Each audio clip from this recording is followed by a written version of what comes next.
नमस्कार, सीएनबीसी आवाज और मोतीलाल ओसवाल स्टूडियोज में आपका स्वागत है। मैं हूं मनीषा गुप्ता और कमोडिटी की टॉप हेडलाइंस की बात करें तो सबसे पहले यहां पर होगा सेबी की तरफ से जो नोटिफिकेशन कल देर रात आया है, जिसमें 7 एग्रीकल्चर कमोडिटीज को अब एक और साल के लिए ब्लैंकेट बैन में डाल दिया गया है।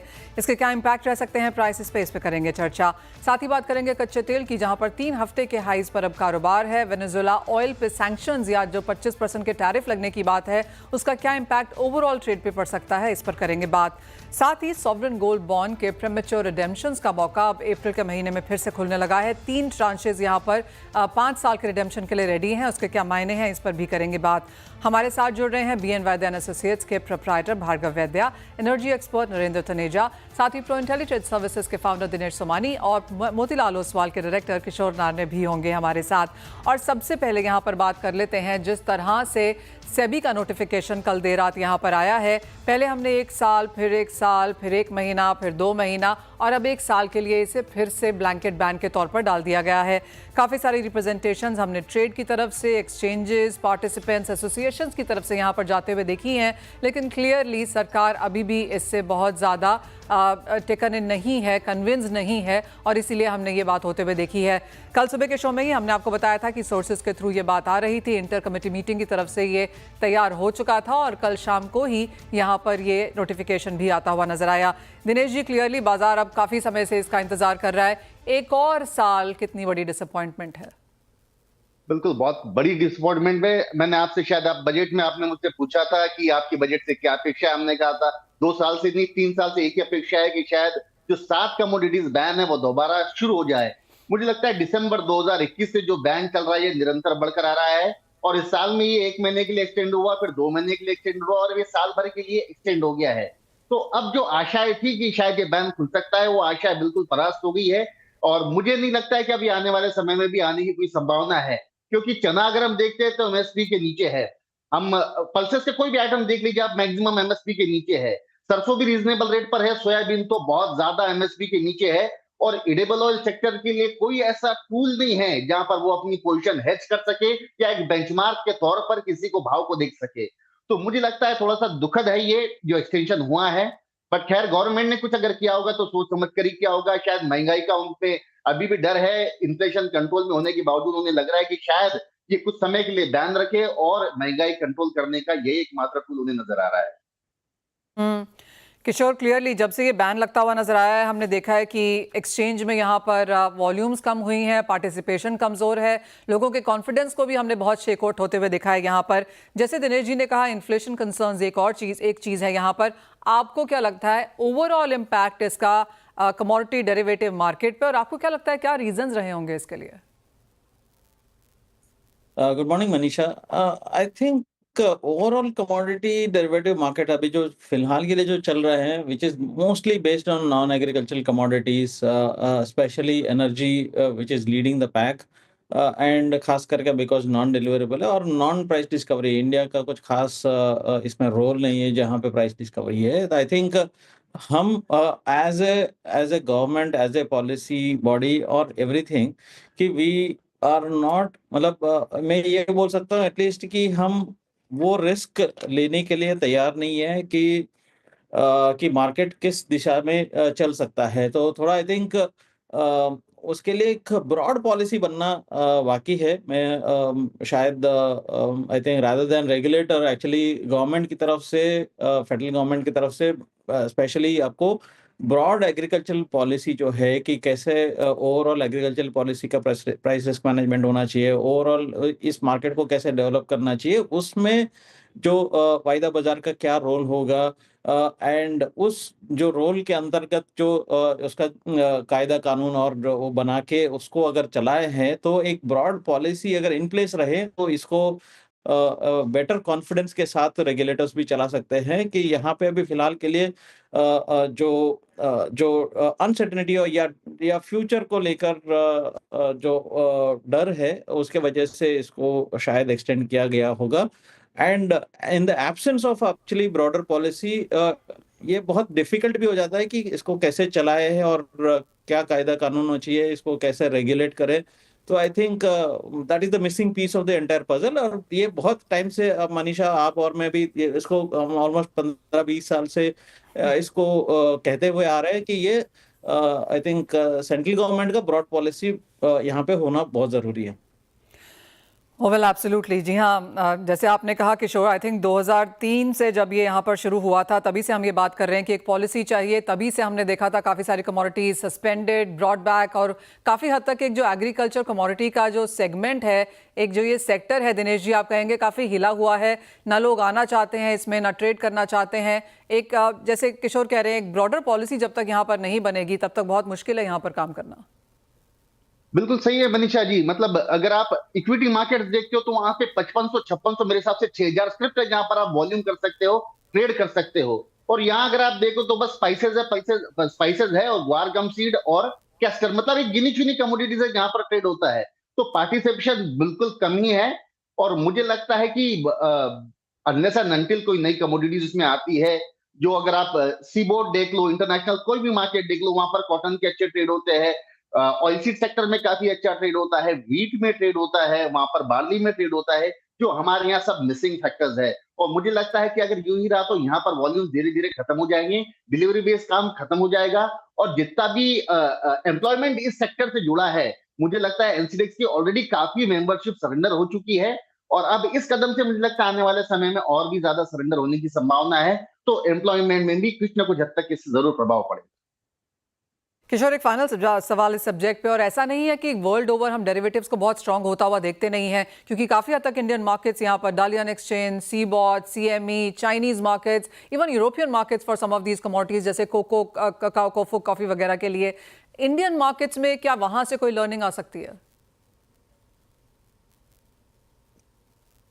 बिल्कुल सी, चाइना ने ओवरऑल कमोडिटी डेरिवेटिव्स को एक टूल के जैसा यूज किया है। आप 1990s से लेके जो अर्ली 2000s तक उनका जो ग्रोथ देखा है, खास करके सोयाबीन में, रेप सीड में, और इवन बेस मेटल्स में, एक्चुअली एलएमई का जो आज जो इम्पोर्टेंस है वो कम हो गया और शंघाई का जो इम्पोर्टेंस बढ़ गया है। China became a core centre of price deciding factor बन चुका है। एंड इवन एक्सक्लूडिंग आप एनर्जी कमोडिटीज और अगर बुलियन अगर छोड़े, बाकी सब में मोस्टली आपको चाइनीज मार्केट्स ही समझ में आता है। इधर डालियन हो, शंघाई हो, I think they became the benchmark pricing. And even to some extent actually global, some of the global markets को भी चाइनीज इन्वेस्टमेंट्स के थ्रू इन लोग क्या बोलते हैं कि उनका कंट्रोल में, या कहीं ना कहीं उनके जो इकोनॉमी में, ब्रॉडर इकोनॉमी में इन लोग ने इसको इंटीग्रेट करने की कोशिश किया। और इसमें बहुत बड़ा रोल है जो चाइनीज ग्रोथ में, बिकॉज आप मैन्युफैक्चरिंग सेक्टर चलाना चाहता है या कोई भी फूड इंडस्ट्री चलाना चाहे, कोई लॉन्ग टर्म आप इन्वेस्टमेंट करना चाहता है, तो वहां पे एक है कि आपको पॉलिसी सर्टेनिटी चाहिए, दूसरा है कि आपको प्राइस सर्टेनिटी चाहिए। सो आई थिंक हम अभी स्टेबल गवर्नमेंट्स के थ्रू पॉलिसी सर्टेनिटी दे रहा है, बट प्राइस सर्टेनिटी नहीं दे पाएंगे। कहीं ना कहीं इसको इंपोर्ट करना पड़ता है प्राइस सर्टेनिटी को। हो वेल एब्सोल्युटली, तो काफ़ी सारी कंसर्न्स हैं, और जब तक एक प्रॉपर पॉलिसी बनती हुई नजर नहीं आएगी, हो सकता है कि हम ये अपॉर्चुनिटीज़ यहाँ पर मिस करते रहें। वेल, फोकस शिफ्ट करेंगे और बात यहाँ पर क्रूड ऑयल प्राइसेस ही करेंगे, क्योंकि काफ़ी गिरावट के बाद यहाँ पर एक तेज़ी पकड़ी है। 3 हफ्ते के हाईस पर कारोबार हो रहा है। हमारे साथ नरेंद्र तनेजा जी जुड़ चुके हैं। नरेंद्र जी नमस्कार। वेनेजुएला के ऊपर जो ये 25% के टैरिफ की बात है, और कैसे देखते हैं आप इस खबर को, क्योंकि जो इमीडिएट सर्ज अप है प्राइसेस में वो यहाँ से आया है? नहीं मनीषा, जैसे आपने पहले देखा तेल का बाजार में थोड़ा सा खुशी थी कि भाई ड्रिल बेबी ड्रिल ट्रम्प साहब लेकर के आए हैं, यूक्रेन पे जो है पीस इनिशिएटिव किया है, और कहीं ना कहीं गाजा इजराइल को लेकर के भी कुछ कोशिश कर रहे हैं। लेकिन अब जो वेनेजुएला का मसला आ गया है तो ऐसा लगता है कि ये तो नया युद्ध शुरू हो गया। तो तेल की जगत में तो उसको टेरिफ वॉर बोल रहे हैं। और अगर ये है कि अब उनका जो इरादा जो है वेनेजुएला को सबक सिखाना है, ईरान को सबक सिखाना है, चाइना को सबक सिखाना है, तो फिर तो सारा जो उससे फायदा हुआ था, ड्रिल बेबी ड्रिल से जो सेंटिमेंट्स का फायदा हुआ था, या यूक्रेन में पीस इनिशिएटिव का, वो तो न्यूट्रलाइज हो जाता है। अब वो आप कीमतों में देख रहे हैं। तो वही बाजार जो कल इस बात को लेकर के खुश था कि ड्रिल बेबी ड्रिल आ गया, यूक्रेन पे पीस इनिशिएटिव हो गया, अब इसको लेके परेशान है कि जो भी वेनेजुएला से तेल इंपोर्ट करेगा उस पर 25% टैरिफ लग जाएगा। तो भारत भी करता है, तो चाइना तो बहुत करता है, तो क्या मतलब हुआ? मतलब ये हुआ कि टैरिफ लग जाएगा। तो ये इसको लेकर के बाजार में परेशान है। और दूसरा ये भी बाजार में अब अटकलें लग रही हैं कि भाई क्या उनका एजेंडा क्या अब जियोपॉलिटिक्स ज्यादा हो गया है, अर्थात ये है कि इनको सबक सिखाओ वेनेजुएला को, ईरान को और चाइना को, या फिर ये है कि तेल को सस्ता करो। अब दोनों चीजें तो हासिल नहीं हो सकती। अगर आप वेनेजुएला के पीछे जाएंगे, टैरिफ लगाएंगे, ईरान के पीछे जाएंगे, चाइना के पीछे जाएंगे, तो फिर आपकी ये जो कोशिश थी कि तेल की कीमत को $60 पे लेके आए, उसमें तो कामयाबी नहीं मिल पाएगी। तो ये तो ट्रम्प साहब को फैसला करना पड़ेगा कि अमेरिका की इकोनॉमी को आप फायदा पहुंचाना चाहते हैं, तेल को सस्ता करना चाहते हैं, या आप जो है वो पिछली सरकार की तरीके से जो शतरंज है जियोपॉलिटिक्स का, वो शतरंज खेलना चाहते हैं। तो अभी तो लगता है कंफ्यूजन है, और यही कारण है कि जो कीमत जो है ऊपर जा रही है। और ये जो लगातार बात हो रही थी कि $70 पर बैरल जो है उस पर सस्टेन करेगी, ये जो नई पॉलिसी ट्रम्प साहब लेके आ रहे हैं, उसका फायदा जो है तमाम बाजारों को होगा, भारतीय अर्थव्यवस्था को तो बहुत होगा।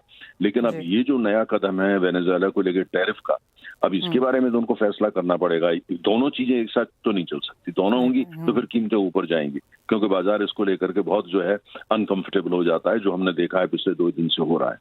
एब्सोल्युटली। नरेंद्र जी, एक और चीज़ है, जिस तरह का रुपये अप्रिसिएशन हमने आता हुआ देखा है और मार्च एंडिंग है, आपको लगता है कुछ फ़ायदा भारत यहाँ से उठा पाएगा? ऑफ कोर्स कच्चे तेल के प्राइसेस ऊपर गए हैं, लेकिन क्या करेंसी का फ़ायदा मिलेगा? देखिए, अभी ये थोड़ा सा कॉम्प्लेक्स सिचुएशन हो जाती है, क्योंकि हमने देखा है कि डॉलर का फ्लो कैसे अमेरिका की तरफ जा रहा है, और दूसरी तरफ हमने कमोडिटीज के अंदर भी हम देख रहे हैं जो उथल पुथल हो रही है। तो मुझे लगता है कि फायदा जो मिलेगा तो बहुत मार्जिनल होगा, लेकिन अभी जो है इस स्थिति को थोड़ा और देखना पड़ेगा नजदीक से कि कुल मिलाकर के क्या होता है। कल रूसी राष्ट्रपति ने यूएई के राष्ट्रपति से बातचीत करी है, जाहिर है उसमें तेल बहुत बड़ा मुद्दा था। तो तमाम चीजों को भी देखना पड़ेगा। मुझे लगता है कि ये जो कंफ्यूजन है और एक साथ बहुत सारी चीजें जो हासिल करना चाहता है अमेरिका, उसको लेकर के रहेगा, और उसका इम्पैक्ट हमारे रुपए के ऊपर भी पड़ता है, क्योंकि भारत जो है वो डी डॉलराइजेशन की दुनिया के अन्य देश बात करते हैं, भारत उसमें नहीं है। भारत जो है वो डॉलर के साथ है, तो इसलिए जो है, लेकिन क्या उसका हमको कुछ फायदा मिलेगा? क्या यहाँ पे जो है वो जो ट्रम्प सरकार उस पर जो उदार नीति अपनाएगी? ये बहुत सारे प्रश्न हैं जो इसके बारे में अभी कोई जवाब मिल नहीं पा रहा, क्योंकि ट्रम्प साहब की जो सरकार है, कुछ नीति पश्चिम जाती है, कुछ पूरब जाती है, कुछ उत्तर जाती है, कुछ दक्षिण जाती है। तो उसको डीकोड करना भारतीय जो नीति निर्माता हैं और दुनिया के तमाम देशों के जो नीति निर्माता हैं, उनको थोड़ा जो है परेशानी आ रही है। जब तक इसमें थोड़ी सी क्लैरिटी नहीं आती है, तो तमाम सारे ऐसे सवाल हैं जिनका जवाब एकदम देना, स्पष्ट जवाब देना थोड़ा मुश्किल हो रहा है। That point is well taken. Narendra Rinjha ji, बहुत शुक्रिया साथ जुड़ने के लिए। तो एब्सोल्युटली जिस तरह से प्राइसेस में स्टेबिलिटी की एक्सपेक्टेशन थी और कुछ और गिरावट की थी, वो अब यहाँ पर थोड़ी गायब होती हुई नजर आई है, और तेजी के साथ कारोबार कल की बढ़त के बाद आज भी तेजी के साथ यहाँ पर आपकी स्क्रीन पर। इसी के साथ एक ब्रेक के लिए रुकेंगे, जब लौटेंगे तो फुल फोकस यहाँ पर डालेंगे सोने पर। साथ अब भार्गव वैद्य जुड़ चुके हैं। भार्गव जी नमस्कार, और सबसे पहले आपसे सॉवरेन गोल्ड बॉन्ड पे बात करना चाहेंगे, जहाँ पर अप्रैल में 3 ट्रांचेज 5 साल की जो रिडेम्पशन है वहाँ पर मिलने वाली हैं। ज़्यादातर जो इमीडिएट रिएक्शन हमने आता हुआ देखा है जब सरकार ने यहाँ पर एसजीबी बंद किया, वह यही है कि ये सरकार के लिए बहुत ज़्यादा फ़ायदेमंद नहीं था। आपने ये स्कीम कैसे देखी है? अब यहाँ से क्या लगता है, क्योंकि सेकेंडरी मार्केट में लोग ले सकते हैं, इस तरह की काफ़ी सारी चीज़ें कि कैसे इसमें कारोबार किया जाए, इन्वेस्टर्स क्या करें, क्या राय देंगे आप? देखिए, आई थिंक मैंने आपसे पहले भी बात की है और सभी से यही बात कर रहा हूँ कि ये जो स्कीम थी उसमें गवर्नमेंट का एक हेतु क्या था। हमारे हिसाब से उसमें ये एक था कि उसे शिफ्ट करना था फिजिकल इन्वेस्टमेंट से पेपर इन्वेस्टमेंट का। उसके लिए काफी एक्सटेंट तक वो सक्सेसफुल हुई है। कॉस्ट ऑफ एनी शिफ्ट वो कुछ अलग हो सकता है, कॉस्ट ऑफ बोरिंग हो सकता है, हम हाउसिंग फाइनेंस को सब्सिडी दे रहे हैं, दूसरे बहुत सारी जगह पे सब्सिडी दे रहे हैं। तो जियो पॉलिटिकल का हमने इतना चर्चा कर रहे हैं, तो geo economical and the policy requirement, एक पॉलिटिकल इकोनॉमिक जो सिनेरियो होता है उसका एक कॉस्ट अलग से हम गिने तो वो है। ये एक बहुत अच्छा प्रोडक्ट था और ज्यादा पॉपुलर हो सकता था अगर वो कंटिन्यू करे एक दूसरे थिंग में। यस, अगर आप मुझे ये कहते थे कि 4 किलो का कैप के बदले हम 100 ग्राम का कैप रखे या 500 ग्राम का कैप रखे, तो जो टारगेट ऑडियंस था उसे ज्यादा रीच कर सकते थे, मैं मानता मीन्स, तो वो डिस्ट्रीब्यूशन बेटर हो सकता था और मैं मानता था वो बेटर है। अगर आप हमारे जो ज्वेलर दोस्त है और जो ब्रोकर दोस्त है उनको इन्वॉल्व करे तो शायद बैंकर से ज्यादा पेनिट्रेशन हो सकता था। तो भार्गव भाई, it was a reasonably successful scheme. Okay, so Bhargav भाई, जो ये सारा क्रिटिसिज्म है टुवर्ड्स गवर्नमेंट की, ये थॉट थ्रू नहीं थी स्कीम, गवर्नमेंट ने अपने आप को पीछे हेज नहीं किया, आप क्या मानते हैं इसमें? देखिए कितना क्या हैज किया है, आपकी गवर्नमेंट हैज बुक तो आपने भी देखी नहीं है, और वो आप कमोडिटी मार्केट में, फूड में, सब जगह देख सकते हैं। तो एक अगर आप कॉस्टिंग ऑफ द स्कीम पूरा तो गवर्नमेंट देखिए, आपने जो भी फिगर्स शेयर किए थे उसमें 15 से 18% होता है। अब टोटल सब्सिडी बिल में ये बहुत छोटा अमाउंट है, और अगर जो मूड उसका गोल था that remove people from physical buying and falling in clutches of people who don't give good quality, वो तो निकल गया। अभी किधर भी कोई भी अगर डिजिटल गोल्ड हो या ये ETF हो, सब जगह पे पेपर गोल्ड में क्वालिटी। पर भार्गव भाई, बहुत ज्यादा गिरावट हमने उस हिसाब से भी नहीं आते हुए देखी, बिकॉज अगर आप एनुअल देखें तो 700-800 टन गोल्ड सोना तो अभी भी इंडिया इंपोर्ट कर रहा है, तो कोई बहुत ज्यादा फर्क नहीं पड़ा ऑन ग्राउंड। नहीं, वो तो बेटर रिपोर्टिंग भी है ऑन ग्राउंड। आज भी आप देख रहे हैं कि पर कैपिटा कंजम्पशन 1 ग्राम से कम है, मगर जो एक जो इकोनॉमिक ग्रोथ था, तभी जो डबल ग्रोथ ऑफ इंपोर्ट हो सकता था, वो थोड़ा कंट्रोल हुआ, और उसे एक अलग तरीके से इवन जो आप दूसरे रिक्वायरमेंट समझे कि transparency in price and transparency in quality and buyback, वो तीनों में तो काफी इंप्रूवमेंट आ गया। आप कुछ साल पहले बोलते थे BIS का हॉलमार्किंग इंडिया में आ ही नहीं सकता है, अभी वो पूरा आ गया। और हर एक जगह पे, एक एक्सचेंज पे भी आप देखेंगे तो आप इतने से एक्सचेंज से क्लोज है, 1 ग्राम की डिलीवरी की भी बात कर रहे हैं, तो जो कंपोजिशन ऑफ मार्केट है वो काफी चेंज हो गया है। और कितने डिजिटल गोल्ड प्लेयर्स आए जो थे ही नहीं, जो सोवरेन गोल्ड के बाद में आए कि ये एक सेगमेंट है जो लोगों को करना है, वो जो रह गया है ट्रांसपेरेंट 100 रुपीज बाइंग और 0.1 ग्राम बाइंग। तो it has change the market. We have seen the physical हो रहा है, उसका फिजिकल रिप्लेसमेंट के लिए क्या करना, it can be take some time, but definitely it has change the composition of the market. That point is well taken. जी हाँ, लोग अब ज्यादा खुले हैं यहाँ पर सोने में और भी तरीकों से निवेश करने के लिए। सोने के प्राइसेस पर भी एक राय ले लेते हैं। किशोर, आपको क्या लगता है? 3057 डन, कुछ मुनाफा वसूली जरूर है। अब इस साल के लिए कहाँ तक की करेक्शन, क्या नए हाईज यहाँ बन सकते हैं, क्या एक रेंज तैयार है? जी मनीषा, हम आई थिंक 3200 3250 का जो टारगेट बना के चल रहे थे काफी हद तक, but I think see again, I think पिछले बार भी हमारा डिस्कस किया था कि यहाँ पे अनचार्टेड टेरिटरी में है, एंड जो जियोपॉलिटिकल अनसर्टेनिटी जो है, जो प्राइसेस को ड्राइव कर रहे हैं, वो अभी भी बरकरार है। तो फंडामेंटली ये जो मार्केट में है कि one is that short term profit taking आ सकता है क्या। आई थिंक अप्रैल 2 के बाद अगर वंस द टैरिफ्स का जो पॉलिसी टेक्स रियलिटी, उसके बाद थोड़ा बहुत अगर मार्केट्स का अनसर्टेनिटी की वजह से थोड़ा अगर स्पाइक मिलता है, वो जो रिस्क ऑफ जो है वो मार्केट में वो सेंटिमेंट बने रह सकता है। उसके बाद अगर थोड़ा बहुत इसमें करेक्शंस आ सकता है, बट अगर if you are looking at long term, मतलब पूरा 2025 का एंड या 26 का पहले क्वार्टर तक देखते हैं ना, तो यहाँ पे जो फंडामेंटली जो फैक्टर इसको ड्राइव कर रहा है, सेंट्रल बैंक्स बाइंग, ये कंटिन्यूस रहने वाला है। इसमें कोई रिकॉर्ड नहीं आएगा। ये $4000 भी हो जाएगा तो भी सेंट्रल बैंक बाइंग नहीं रुकने वाला है। तो आप जो पुराना जो मैक्रो इकोनॉमिक फंडामेंटल्स है, उसके हिसाब से आप देखें तो गोल्ड शायद ऑप्टिमली वैल्यूड है, बट अगर आप एक बड़ा सेंट्रल बैंक बाइंग जो है, उस फैक्टर को आप कंटिन्यूसली अगर लगाते जाएंगे कि ग्लोबल सेंट्रल बैंक्स उनका जो रिजर्व्स है डॉलर्स से ऑल्टरनेटिवली अगर गोल्ड में बनाते जाएंगे, even a fraction of that reserves gold में मूव होते हैं, तो आपको 4000 के प्राइसेस 4000 के ऊपर जाने में कोई ज्यादा टाइम नहीं लगेगा, बट ये कंसिस्टेंटली ऊपर जाता रहेगा। मेरे हिसाब से ये है, एंड हर डिप में यहाँ पे इन्वेस्टर्स बने रहना चाहिए, इसमें कोई बड़ी बात नहीं है। और शॉर्ट टर्म में भी आई थिंक 88,100 तक के आसपास अभी शॉर्ट टर्म में अपसाइड है। सिल्वर में भी 99,200 99,300 तक भी शॉर्ट टर्म अपसाइड है, तो बने रह सकता है यहाँ पे दोनों में लॉन्ग साइड पे। ऑलराइट दिनेश जी, मेटल्स आप कैसे देखते हैं? क्योंकि जिंक आज 3 महीने के हाइज पर है और कॉपर अपने ऑल टाइम हाइज के बहुत करीब। जी बिल्कुल, कॉपर में अंडरटोन काफी ज्यादा बुलिश है। मुझे लगता है कॉपर जो भी कुछ है, मुझे 888 ये मुझे बेस लेवल जो डाउनसाइड बॉटम लगता है। अपसाइड मुझे कम से कम ये 940 945 रुपए आने वाले समय में देखने मिल सकते हैं। मुझे लगता है सबसे बढ़िया रिटर्न अगर इस समय एमसेक्स कोई कमोडिटी दे सकती है तो मात्र कॉपर ही है। रुपया आपकी स्क्रीन पे लेके आएंगे। एंड किशोर, काफी हद तक जो सारी की सारी कमोडिटीज, जैसे हम बात कर रहे थे कि वे प्राइस टेकर्स कैलकुलेशन है, और जैसे रुपए ने अप्रिसिएशन दिखाया है, यहाँ पे क्या सेंस है?